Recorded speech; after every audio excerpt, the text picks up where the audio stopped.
I'm Bill Boner, and this is bad news. Federal officers are coming to beat up your mom, and the U.S. Attorney General says he'll continue to beat up the blacks. Bad news.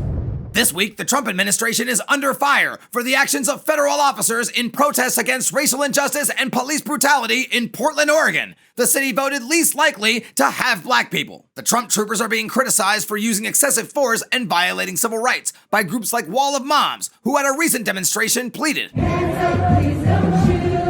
But the troopers said, "Shut up, Mom, I'm playing Warzone!" The increased racial tensions come alongside the death of civil rights leader and U.S. Representative John Lewis, whose week-long memorial service began Saturday. To show his solidarity, President Donald Trump announced his plans to attend. No, I won't be going, no. On Tuesday, U.S. Attorney General and St. Bernard who just crapped on the carpet, William Barr, testified before the House Judiciary Committee, who also took a moment to pay their respects to John Lewis. You really should keep the name of the Honorable John Lewis out of the Department of Justice's mouth. Lawmakers tried to hold the Attorney General accountable for what many of them claim is an abuse of the power of his office. But Barr responded with, "What do you mean exactly by office?" I don't accept your characterization of what happened. I just asked for a yes or no, so let me just tell you, I'm starting to lose my temper. Throughout the hearing, Republicans patted the Attorney General on the head, but Democrats rubbed his nose in the mess. No, it was not superb. Barr defended his broad use of law enforcement as necessary to prevent violence against federal officers and destruction of federal property. But when asked about his lack of response to violent right-wing protesters, he said, I was not aware. Portland says federal presence is making things worse,